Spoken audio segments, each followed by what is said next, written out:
Headed to our hotline, and Grant Hall is joining us. He is a Hall of Famer. He is our Wednesday morning guest, and we always appreciate his time here. Good morning, Grant. How are you? I'm just fine. You guys? Doing well. You sounded chipper today, man. You got to be pretty excited about basketball season starting tonight. Is that why I hear the little uplift in your voice? Oh, yeah, I'm looking forward to the game tonight. You know, Lipscomb is that team that Arkansas beat by 3 last year in North Little Rock without the fellow whose name I probably can't pronounce correctly, who is really good, who did not play in that game. So apparently another formidable opponent, kind of like the Fairfield Stags, who beat Arkansas's women the other night. You know, they were, 31-2 last year? Mm-hmm. And I'm not sure how you – it's like Mike said a couple of years ago when he scheduled them. I'm sure he didn't anticipate losing 5 people to the portal, you know, and things like that. So that was obviously a great test. They beat Arkansas by 14, and tonight should be pretty good also. I mean, I anticipate the men's team showing up and playing really well. I mean, I think that the expectations are there for a very good reason. I think this is potentially one of the most talented teams we have seen at Arkansas in a long, long time, and that's not to disparage any of the previous teams under Muss or under Coach A or any of them. But there is a talent level about this team that definitely looks like it'll stand out. And man, I'd be surprised if they'd have to hold on for a 3-point win over Lipscomb. You know, it's interesting. I listened to John Calipari's, I guess, pregame and postgame the other night. You know, it was kind of an interesting week. He went to the World Series on Monday, and then he said the day before the game that they lost by 1 point to TCU, they kind of had a heart-to-heart, you know, and we're kind of going to – he said usually I have 1 or 2 of those meetings a year with the team, and so now he's already had one. And I think it had to do with and he talked about this, you know, maybe feeling they were a little bit better than they were after they beat a Kansas team that did not have Dickinson and 2 other players, you know, and naturally you'd feel pretty good about beating Kansas.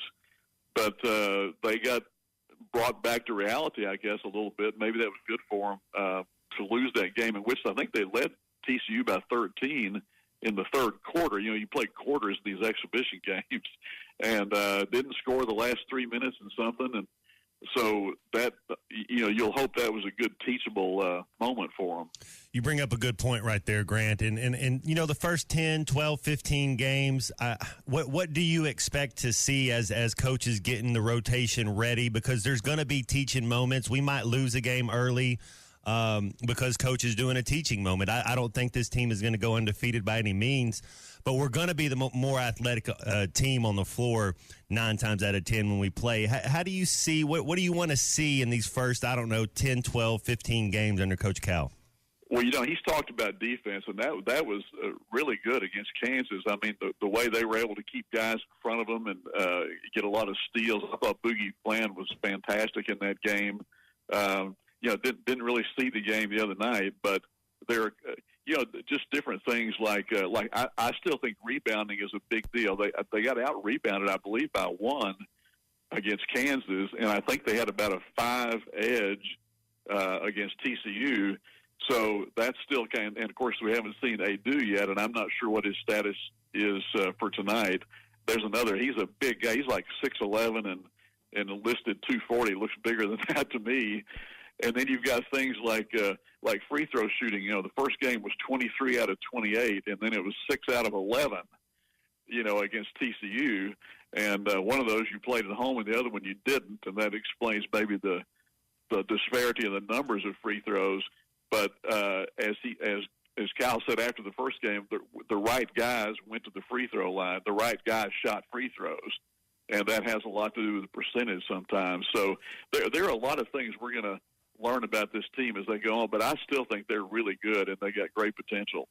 You know, watching the women's game the other night, and I talked with Mike about it after the game, it's that you could see pockets of what they could look like when they're on, but it was just little pockets, like 3-4 minutes here and there, not a full quarter, not the full 20-minute half, and not the full game.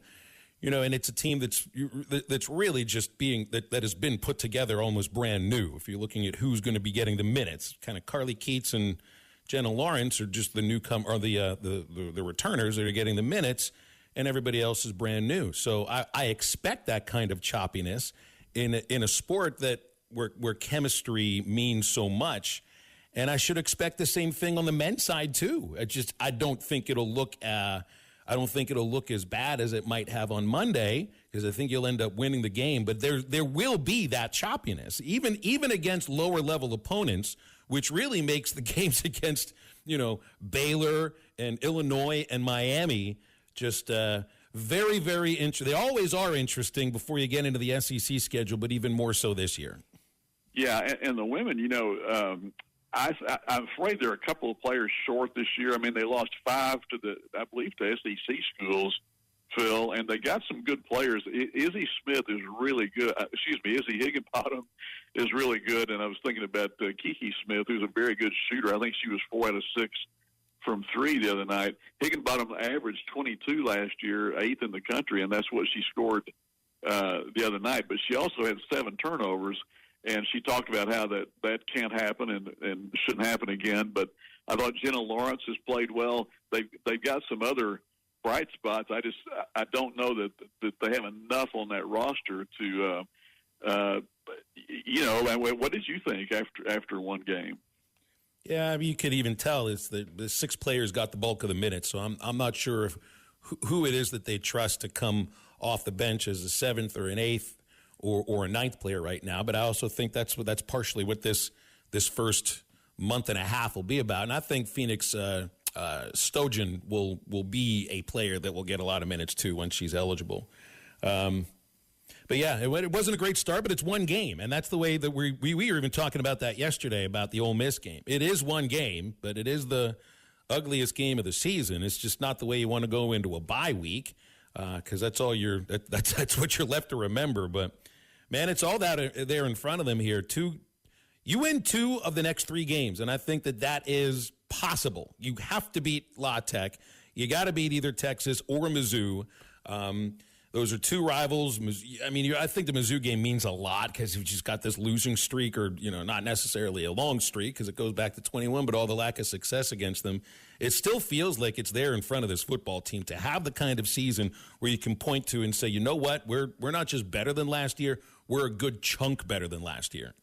Guys, I've thought that if Missouri were earlier on the schedule, Arkansas would have a little bit different record against them. And really, when they came into this league, I predicted they'd go 5-5 against Missouri the first 10. People said, you're crazy. Arkansas is going to win 8 games out of 10. Well, I think they won 2 or something, right? Or it hasn't been nearly as good as 5-5.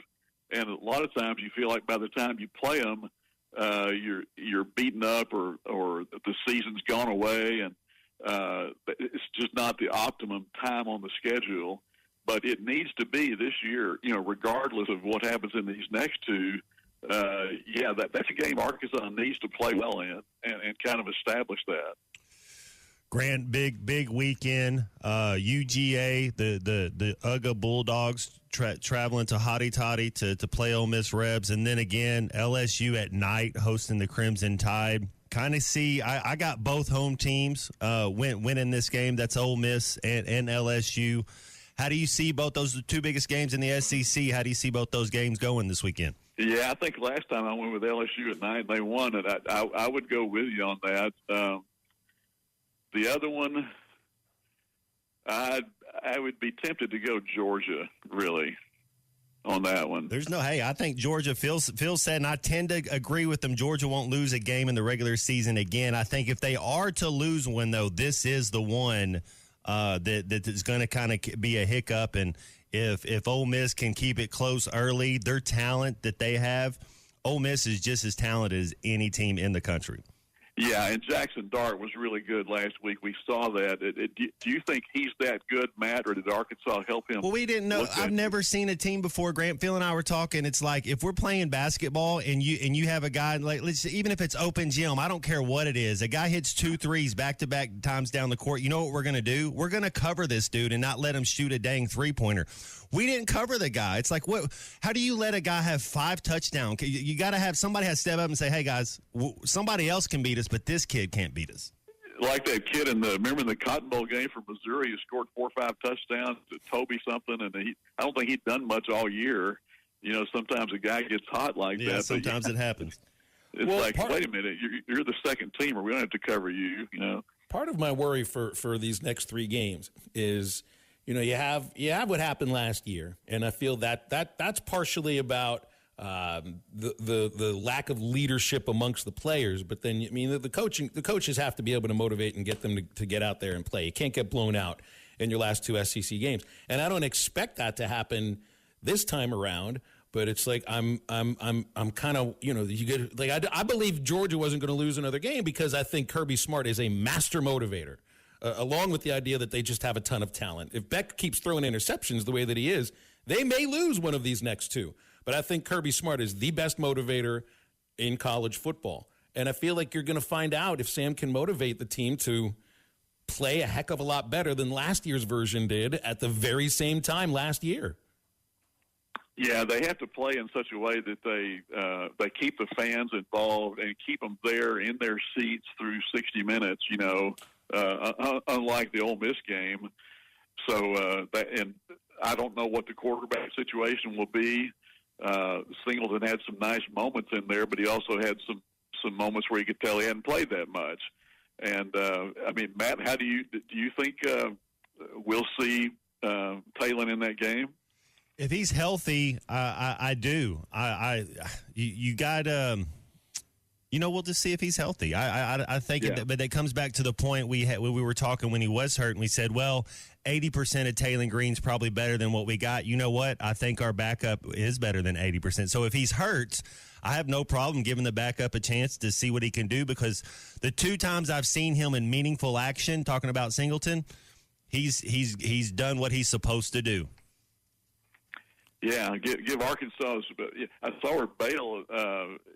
He's nominated for an award, right? He's averaging 48 yards per punt this year, but doesn't have enough punts to qualify for, you know, I guess, you know, the number you need to be ranked number 1 in the country. Or yeah, way they up nominated there in him for the Burlsworth. He's the only that's right. He's the only punter on the list. Yeah, that's right. Yeah. But I guess I would have expected that he'd punted a few more times. Yeah. But, hey, there was one thing I needed to ask you last year. And, by the way, Sam did give an update because he's on the teleconference this morning about injury updates on Talon Green, and Jaquindon Jackson says that they still don't know his availability, either one of their availability for next week. I got Scotch tape on my lips. You did something I would do. But he says there was a sprained knee for Green, sprained ankle for Jackson. And, you know, it's still up in the air, but you're 10 days away from the next game, Grant. Yeah, and he has said that Russell should be fine also, but we saw that he wasn't in that game where he only had, 2 carries for 4 yards, I think, after the big game against Mississippi State. So if you could have all of those guys or most of them healthy, that'd be a big deal also. I can be honest. I think they need Jackson. I think they need Green for these last 3 games. I mean, those were all hands on deck, right? Absolutely. Yeah. Hey, there's one last thing I needed to ask you about. I saw did Rory McIlroy just like rebuild his swing over a 3-week period? You know, I just saw a headline. I didn't look this up or anything. And I know there aren't baseball players that are trying to rebuild their swing over the course of a season because you don't have 3 weeks to do that. What goes into rebuilding a golf swing? Well, I think what goes into it is he's had some close, heartbreaking near misses in majors the last couple of years, and is trying to figure out a way to get a little bit better. And I'm like you, Phil. All I saw was just partial video. It looked to me like maybe he's taking the club back more inside. It looked really weird. You know, it didn't look like his swing at all. So good luck with that. If he's going to make a change like that, good luck making it work. But I guess is he involved in one of these silly season events coming up, I think, this year? By the way, someone said yesterday they weren't sure Tiger was going to play in either the year-ender thing or that father-son, but I'm sure he's going to play in that this year. Kind of thought he would do the father-son thing, at least if he's able. Yeah, if he's able, can ride a cart. Grant, we'll leave it there. I appreciate your time on these Wednesdays. Thanks a lot. Okay, see you. Thanks, Grant. BetOnline is the world's most trusted betting platform and your number one source for online betting. From the earliest odds to in-game live betting, BetOnline provides you with all the action and the ability to watch the games as they happen. With the largest selection of odds on everything from football, NBA, NHL to entertainment and political props. Head to BetOnline today to get in on the action with America's most trusted site for online wagering. BetOnline, the game starts here.